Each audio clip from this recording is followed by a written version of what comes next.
Robert brown ने किया था।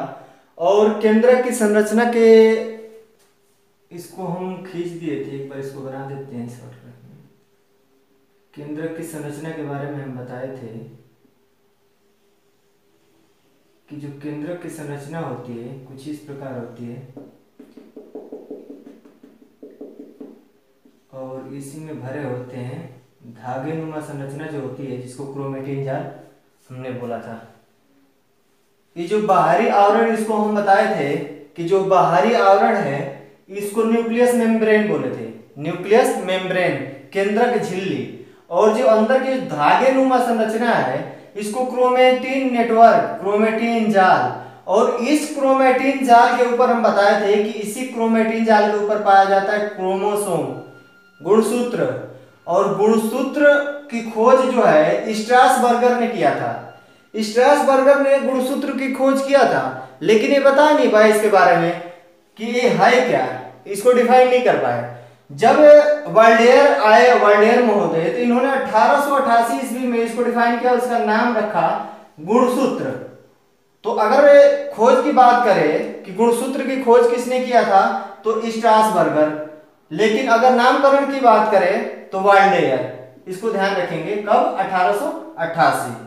अब हम इसकी बात करते हैं क्रोमोसोम।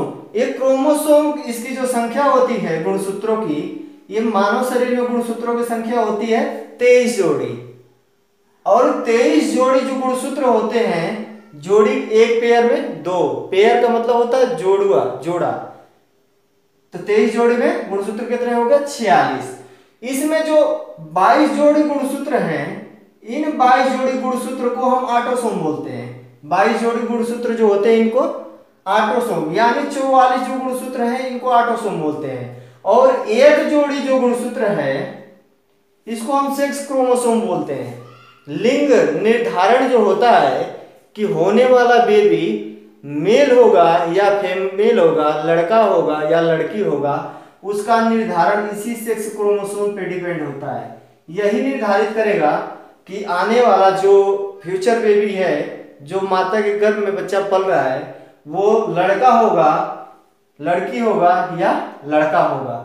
तो अगर पूछ दे, प्रश्न यहां से बनता है कि जो 22 जोड़ी गुणसूत्र होते हैं इनको क्या बोलते हैं, या पूछ देगा कि जो गुणसूत्रों की संख्या 23 जोड़ी होती है, इसमें सेक्स क्रोमोसोम की संख्या कितनी होती है? 46 गुणसूत्रों में सेक्स क्रोमोसोम्स की संख्या कितनी होती है? तो 2। अगर पेयर पूछ दे तो एक पेयर, एक जोड़ी या संख्या 2। अब बात करते हैं ऑटोसोम की।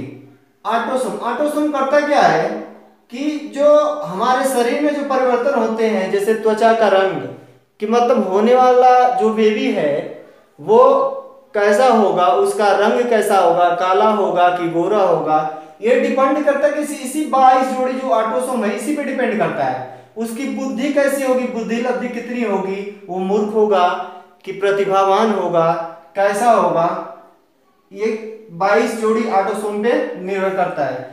आनुवांशिक जो लक्षण है, उसके माता पिता से जो आनुवांशिक लक्षण जाते हैं, मतलब लिंग निर्धारण के अलावा जितने भी लक्षण दिखेंगे वो सब इसी 22 जोड़ी ऑटोसोम में आते हैं।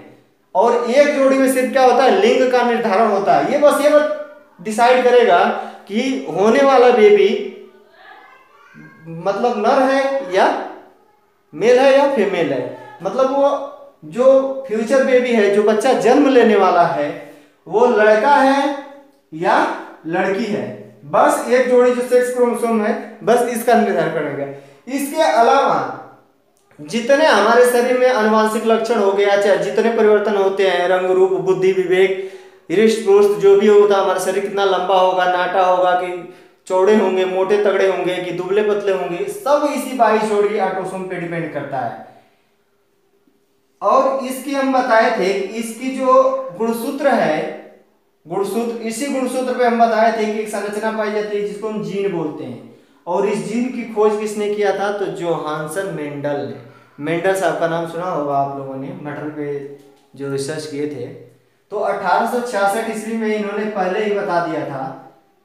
1888 में खोज हुई किसकी? क्रोमोसोम्स की। इससे पहले ही जीन के बारे में बता दिए था हमारे मेंडल साहब, जॉनसन मेंडल साहब, 1866 ईस्वी में। और आनुवांशिकता की इकाई, प्रश्न ये भी पूछा हुआ है कि आनुवांशिकता की इकाई किसे कहते हैं। तो प्रश्न में देगा आनुवांशिकता की इकाई किसे कहते हैं, तो ऑप्शन देगा क्रोमोसोम, गुणसूत्र भी देगा, डीएनए भी देगा, आरएनए भी देगा और जीन भी देगा। तो ध्यान रखेंगे कि जो आनुवंशिकता की जो इकाई है वो जीन ही है, क्योंकि जीन के द्वारा ही हमारे जितने आनुवंशिक लक्षण हैं सब एक पीढ़ी से दूसरी पीढ़ी में परिवर्तित होते हैं। और एक चीज को लेके और कंफ्यूजन होती है कि जैसे जो भी हमारे लक्षण है वो क्या सारे लक्षण हमारे पुत्र या पुत्री में पहुंच जाते हैं, या हमारे जो माता पिता के लक्षण हैं हमारे आने वाले संतानों में जाएंगे या नहीं जाएंगे। तो इस चीज को हम बता देते हैं कि जो जीन होते हैं, लगभग मानव शरीर में जीन की संख्या हम बताएंगे 30,000 होती है। ये रिसर्च द्वारा प्रूव किया गया है, प्रूव है। तो ये जीन होते क्या, ये सारे जीन एक्टिव नहीं होते हैं, ये कुछ ही जीन एक्टिव होते हैं। और जैसे हमारे शरीर में अगर कोई जीन एक्टिव है, अगर हमारे थ्रू हो जाएगा नेक्स्ट जनरेशन में जाएगा, ये तो श्योर है। लेकिन ये जरूरी नहीं है कि वो किस अवस्था में होगा, सुप्त अवस्था में होगा या जागृत अवस्था में होगा। ये हो सकता है कि वो जीन एक्टिव हो जाए, हमारी संतान में वो जीन एक्टिव हो जाए, या ये भी हो सकता है कि हमारे द्वारा वो जीन ट्रांसफर तो हो रहा है हमारे संतान में, और उसके द्वारा वो जीन अगले पीढ़ी में ट्रांसफर हो गया, और उस हमारी संतान में वो जीन एक्टिव नहीं था लेकिन उसके अगली पीढ़ी में वो जीन एक्टिव हो सकता है। तो कई बार देखे होंगे ये कहते हैं ना कि इस लड़के का जो बर्ताव है इसके अपने नाना पे गया है, अपने दादाजी पे गया है, कुछ ऐसा सुनने में आता है, या अपने चाचा पे गया है, किसी के पे गुणसूत्र, क्योंकि ये जो गुणसूत्र होते हैं सब में होते हैं। किसका गुणसूत्र किसमें सुप्त अवस्था में है, किसमें जागृत अवस्था में है, उस पर डिपेंड करेगा कि उसका लक्षण कौन सा प्रदर्शित हो रहा है। मतलब अगर उसका लक्षण सेम मिल रहा है तो ये समझिए कि उसके अंदर जो जीन है उस बच्चे से जीन से मतलब मैच कर रहा है, मतलब जो जीन उसमें एक्टिव है वही जीन इस बच्चे में भी एक्टिव है, जब भी उनके गुणों को क्या करता है, समानता प्रदर्शित करता है। तो उम्मीद है कि गाइस ये सेशन आप लोगों को बहुत पसंद आया होगा। Thank you for watching.